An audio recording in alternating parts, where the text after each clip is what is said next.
ரொம்ப நெருங்கின நண்பர். புதுவை பேரூராட்சி தலைவராக இருந்தவர், காங்கிரஸ்காரர். அவர்கிட்ட போய் நீங்க இந்த மாநாட்டில் வந்து கலந்துக்கணும். அவர் என்னால கொஞ்சம் வியாபார இதுவா வெளியூருக்கு போறேன், கலந்துருப்பாங்க. அப்போ உங்க கிராமத்துல இருந்து 20 பேர் அனுப்பிச்சு கொடுங்க. அவசியமா அனுப்பிச்சு கொடுப்பேன். காரணம், நீங்க என்ன எங்களுக்காக போராடுறீங்க, நீங்க எங்க அடுத்த தலைமுறைக்காக போராடுறீங்க. சொல்றவர் யாரு? கணேசன் சொல்லி புதுவை பேரூராட்சி தலைவரா இருந்தார். ப. சிதம்பரத்தில் ரொம்ப நெருங்கின நண்பர். அவர் சொன்னது அதோட நிறுத்தல. நமக்கு ரொம்ப பேர் புத்தி சொல்லுவானுங்க, நம்ம மாமன் மச்சானா இருக்கோம்னு. எப்ப வரேன்னு சொல்றாரு கணேசன். என்ன சொல்றாரு?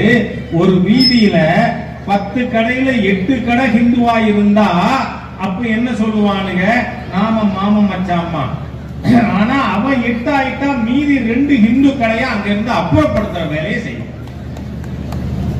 ஆக மக்களுக்கு ஏற்கனவே இந்த உணர்வு நீர் பூத்த நெருப்பு போல் இருக்கு.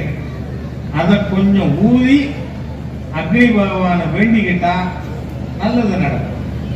நண்பர்களே, இன்றைய தினம் ஒரு 3 நாள்ல நடந்து கொண்டிருக்கின்ற பெரிய சர்ச்சை ஊடகங்கள்ல நீங்க பாத்தீங்கன்னா, என்னவோ யாரோ ஒரு மகாவிஷ்ணு, அவர் பெரிய பெருமாள் மாதிரி மகாவிஷ்ணு ஆகிட்டாங்க. அவர் பேசியது தப்பு. பள்ளிக்கூடத்துல ஆன்மீகம் பேசலாமாங்கிறான். ஏண்டா, இதுக்குன்னே மதத்தை பரப்பண்ணே பள்ளிக்கூடம் ஆரம்பிக்கிறான், அதையும் அனுமதிச்சுக்கிட்டானே இருக்கும்.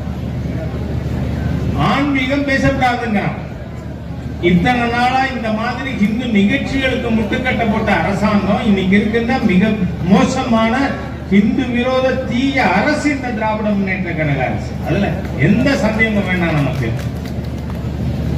இந்த அரசாங்கம் இப்ப கருத்தியல் ரீதியாக ஹிந்து கருத்தை பேசக்கூடாதுன்னு வர்றாங்க.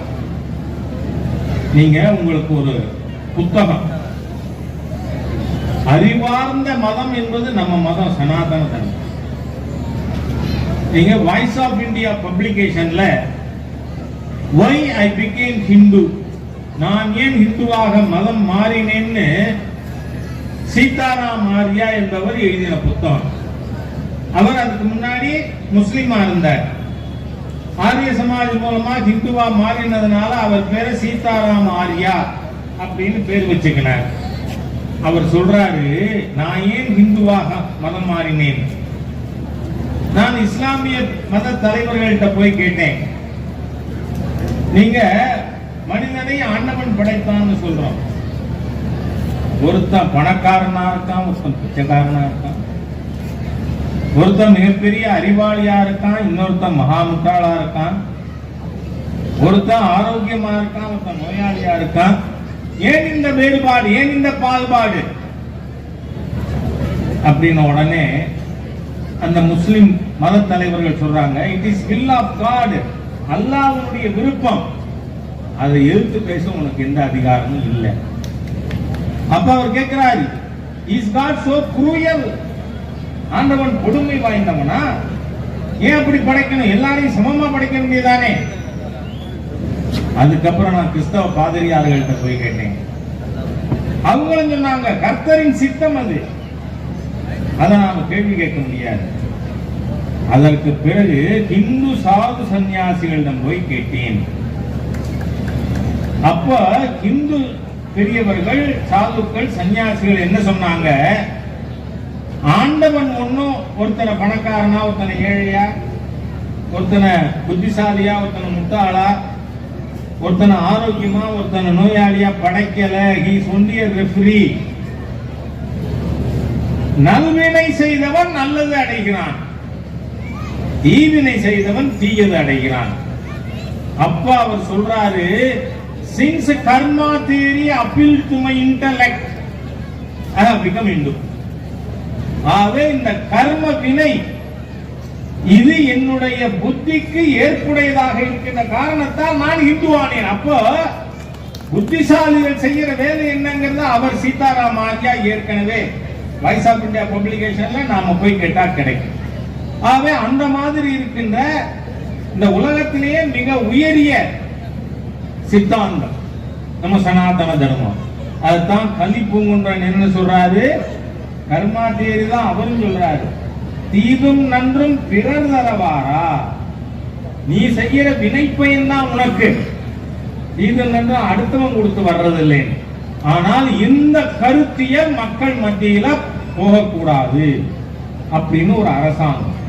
நீங்க பாருங்க, முன்னாடி பார்த்தா 200 காவல்துறை அதிகாரிகளா, ஒரு ஏடிஜிபியா, 4 டிசியா, 4 ஏசியா. யார கைது பண்ண? ஒரு புள்ள பூச்சிய, ஒரு பள்ளிக்கூடத்துல அவரு மோட்டிவேஷனல் ஸ்பீச் கொடுக்கிறவர், அவரை கைது பண்ண. அதுவும் அந்த நாள் ஓடி ஒளிஞ்சானா? இல்ல.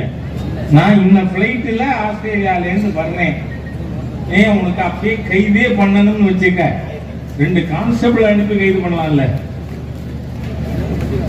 அவன் தான் சொல்றானே, சோசியல் மீடியால பதிவு போட்டிருக்கான், நான் இந்த பிளைட்ல சென்னைக்கு வர்றேன். ஆனா இத்தனை பேர் நீங்க உடனே பாத்தீங்கன்னா நம்ம பள்ளி கல்வித்துறை அமைச்சர் பேட்ட தாதா மாதிரி பேசுறார். நீ ஏன் ஏரியாக்கே வண்டியான? எங்க அப்பா என்ன பெரிய வீர சூரம் தெரியுமா நம்ம மகேஷ் பொய்யாமொழியா, பொய்மொழி. அந்த மகேஷ் பொய்யாமொழி என் பேட்டைக்கே வண்டியா நீனு அப்படின்னு. நான் கேட்கிறேன், திருச்சியில அரசு உதவி பெறுகின்ற பள்ளி, அந்த பள்ளிக்கு தலைமை ஆசிரியை சகாயமேரி. திருச்சி யார் ஊரு? நம்ம தாதா ஊரு, அன்பில் பொய்யாமொழி அவரோட ஊரு. அங்க சகாயமேரிங்கிற தலைமை ஆசிரியையின் மகன், அவன் பேர் என்ன, செபாஸ்டின் டேனியலா, செபாஸ்டின் டேனியல். அவன் 50 பெண் குழந்தைகளை பாலியல் வன்முறைக்கு உள்ளாக்கி இருக்கிறான். இது பத்தி இந்த தாதா மகேஷ் பொய்யாமொழி பேசினாரா? என் ஏரியாக்கு திருச்சிக்கு வண்டியா நீனு விட்டேனா பாரு பேசினாரா? பேசல. ஏன்னா பெண்களை பாலியல் வன்கொடுமை பட்டினா திமுக காரனுக்கு ரோஷமா வரும். என்ன உடனே நம்மால் சொல்லுவான், ஈவேரா பெண்களை பற்றி என்ன சொன்னார் தெரியுமான்னு கேட்பான். அதனால இத பத்தி பேசல. அதே மாதிரியே இங்க நம்ம கோயம்புத்தூர்ல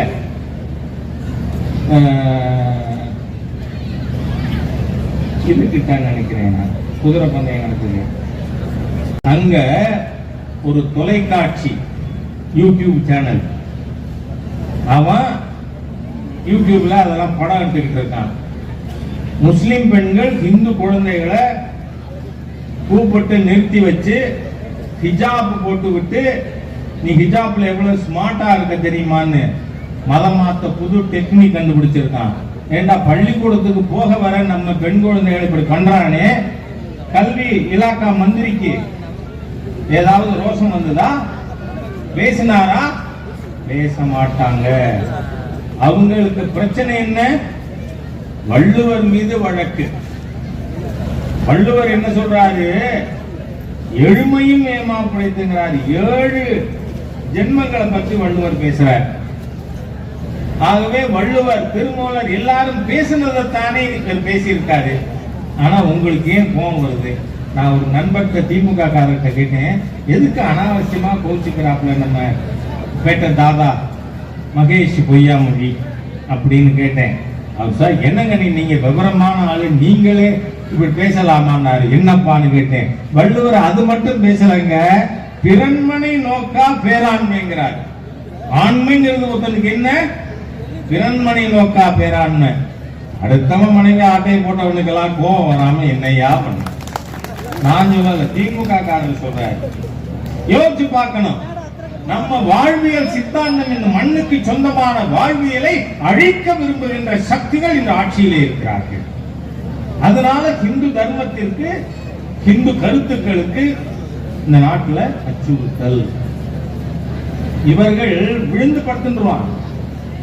அந்த பேரு டேனியல் உடனே இவன் டினையல் நோருக்கு வராம பாருங்க. பேசலையே, வாயே திறக்கலையே, உனக்கு இதுல மாத்திரம் என்ன வந்தது? அவர் என்ன ஆயுதங்கள் எடுத்து போராடுவோம்னு சொன்னாரா? அப்படி பேசணும்னா நீ கைது பண்ணல. அவர் ஏதாவது மக்களை தூண்டி விட்டாரா? வா ஆயுதம் எந்த வா சொன்னாரா? சொல்லல. புள்ள பூச்சி.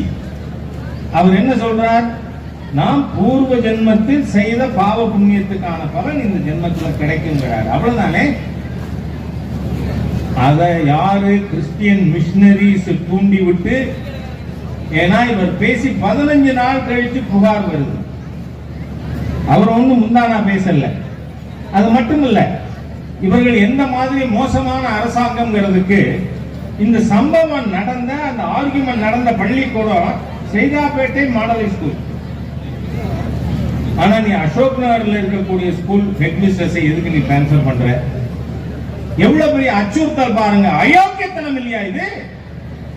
ஏன்னா அந்த அம்மா இந்த மாதிரி ஒரு மோட்டிவேஷனல் ஸ்பீச்சுக்கு ஏற்பாடு பண்ணியிருந்தாங்களா அந்த ஹெட்மிஸ்ட்ரஸ், அவங்க பேர் என்ன, தமிழ் அரசு. அதுக்காக அந்த அம்மாவுக்கு டிரான்ஸ்பர் பயமுறுத்துறான். நீ இந்து சித்தாந்தத்தை பத்தி ஒழுக்கத்தை பத்தி பேசுவியா? டிரான்ஸ்பர் பண்ணுவேன். ஆகவே நண்பர்களை, இந்த அரசாங்கம் தீய சக்திகளின் அரசியல். ஆகவே நாம பங்களாதேஷ் பற்றி இங்க எனக்கு முன்னாடி பேசுறவங்க சொன்னாங்க. பிரச்சனை யாருக்கு? பேகம் ஹசீனாவுக்கு எதிராக மாணவர்கள் புரட்சி. அவங்களும் முஸ்லீம் தான், இவங்களும் முஸ்லீம் தான். அப்போ உனக்கு அந்த கட்சிக்காரன் மீது நீ தாக்குதல் நடத்தின புரியுது, ஏன்னா அரசியல் எதிரி. ஆனா அவங்க தாக்குதல் நடத்தினது எதுல? காளி கோயிலை இடித்தார்கள். ராமகிருஷ்ணா மடத்தினுடைய இஸ்கான் கோவிலை இடித்தார்கள், கொளுத்தினார்கள் கோவில்களை, நூற்றுக்கணக்கான இந்துக்களை படுகொலை செய்தார்கள், இந்து பெண்களை கற்பழித்தார்கள். நான் கேட்கிறேன், 2 இஸ்லாமிக் குரூப்புக்கு இடையில தானே சண்டை. நம்ம என்ன பண்ணோம்? அங்க இருக்கிற ஹிந்துவுக்கு நடந்தது அதுதான் இங்க நடக்குது. மங்களத்தில் நடக்குது, பீகளத்தூர்ல நடக்குது. ஆகவே நாம யோசிச்சு பார்க்கணும். இந்த பாரத நாட்டுல நமக்கு எது தெரியுமா பாதுகாப்பு? ஒரு வீதியும் ஹிந்து பெரும்பான்மை வீதியாக நாம் பராமரிக்க வேண்டும். இல்லைன்னா ஆபத்து. நான் யதார்த்தத்தை பேசுறேன். எனக்கு மதவெறியே கிடையாது. ஏன்னா ஒரு ஹிந்து மதவெறியனா இருக்க மாட்டான். நாம யாரையாவது நீ என் மார்க்கத்துல உனக்கு நம்பிக்கை இல்லைன்னா காஃபில் சொல்றோமா? சொல்றது இல்ல. என் மதத்துல உனக்கு நம்பிக்கை இல்லாதனால நான் மைக்க கட்டி பாவியே சொல்றோமா? சொல்ல மாட்டோம். ஏன்? நமக்கு நம்ம வேதங்கள் என்ன சொல்லி கொடுத்திருக்கு? ஆகாசாதி பதித்தந்தோயம் யதா கச்சதி சாதம். ஆகாயத்திலிருந்து கீழே விழுந்த மழை நீர் எப்படி கடலுக்கு போகிறதோ அது போல சர்வதேவ நமஸ்காரா கேசவம் பிரதி கச்சதி. நீ எந்த ஆண்டவனை வணங்கினாலும் அது அந்த நாராயணனுக்கு போய் சேரும். ஆகவே இந்த உலகத்திலே ஒரே செக்குலர் வாழ்வியல் இந்துக்களோடு. பாரத தேசம் செக்குலர் கண்ட்ரியா எதுவரை இருக்கோ நாம் இதனுடைய இந்து பெரும்பான்மை தன்மையை பராமரிக்கின்ற வரை. அதனால ஏதோ அவன் அங்க நடக்குது இங்க நடக்குங்கிறது இல்ல. தன் வீதியில கடைக்கோடியில ஒரு வீடு தீப்பற்றி கொண்டால் புத்திசாலி என்ன செய்வான்? தன் வீட்டு கூரையிலே தண்ணீர் ஊற்றி வைப்பான். அதான் புத்திசாலி வேலை. அதனால இது மங்களத்தில் நடந்தது, வீக்களத்தூர் நடந்தது, செங்கோட்டையில் நடந்தது, ஆம்பூர்ல நடந்தது இல்ல. நம்ம வீடு வரை இன்னும் வரல. ஆகவே நாம இந்த விநாயகர் சதுர்த்தியின் பொழுது விநாயகர் பெருமானின் முன்பாக இன்று நம்மை ஆள்பவர்கள் யார், எப்படிப்பட்டவர்கள் நீங்க யோசிச்சு பாருங்க. இந்த அரசாங்கத்துல மந்திரியா இருக்காரு ஒருத்தர். அந்த ஆளு பல்லாவரத்துல பேசும்பொழுது சொல்றாப்புல, நான் இந்த நாட்டின் பிரதமரை பீஸா வெட்டிடுவேன். சொன்ன ஆளு மந்திரியா இருக்கான். நம்ம காக்கி சட்டை போட்டவரை சம்பளம் வரணுமே, அதனால அவர் அவனுக்கு கதவு திறந்து விடுறார், சல்யூட் அடிக்கிறார். நான் போலீஸ்ல இருந்தேன்னா தேச துரோகி பிரதமர் நீ வெட்டுவன் சொல்லியா, வன்முறைவாதி, இறங்கடா கீழே காரை விட்டு, அரசாங்கம் இது கட்டின காரணம் நீ போறதுக்கு அருகதை இல்லாதவன் தேசிய உடி கட்டினார் அப்படி சொல்லிட்டு ராஜினாமா பண்ணிட்டு அப்படி சொல்லிட்டு. ஏன்னா அந்த மாதிரியான ஒரு விஷ ஜந்துவை தன் மினிஸ்ட்ரியில முதலமைச்சர் வச்சிருக்காருன்னா என்ன அர்த்தம்? முதலமைச்சர் அந்த கருத்தோடு உடன் வருகிறார் என்று நான் குற்றம் சாட்டுகிறேன். அவ்வளவு மோசமான ஒரு சர்க்கார், கேவலமான சர்க்கார். இந்த நாட்டின் பிரதமரை துண்டு துண்டா வெட்டுவேன்னு சொன்ன அயோக்கியம் மந்திரியா இருக்கலாமா? அவமானம் இல்லையா நமக்கு அது? ஆகவே நாம புரிஞ்சுக்கணும், எந்த மாதிரி சூழ்நிலையிலே இன்னைக்கு பாவ அதிகாரிகள் என்ன பண்ணுவாங்க? மாசம் சம்பளம் வரணும் இல்லைன்னா இன்னொன்னு வரணும், அவ்வளவுதான் இவங்களோட தேசபக்திங்க. ஆகவே இந்த மாதிரியான சூழ்நிலையில யாரால இந்த தேசத்தை காப்பாற்ற முடியும்? இந்த பாரத தேசம், பாரத தாய் நமக்கெல்லாம் தெய்வம். ஆகவே நாட்டுக்காக வாழ வீழ தயாராக இருக்கின்ற இந்த இங்கே கூடியிருக்கின்ற தேச பக்தர்கள், தேசிய உணர்வாளர்களால் தான் முடியும். அதனால நாம இன்றைய தினம் விநாயக பெருமானுக்கு முன்பாக ஒன்று, நான் எந்த உருவிலும் மதமாற்றத்தை அனுமதிக்க மாட்டேன், எந்த விதத்திலும் தீண்டாமை ஏற்க மாட்டேன், இந்த பாரத நாட்டின் இந்து பெரும்பான்மையை வீதிதோறும் பராமரிக்க நடவடிக்கை எடுப்பேன் என்று நீங்கள் அனைவரும் உறுதியேற்க வேண்டும்.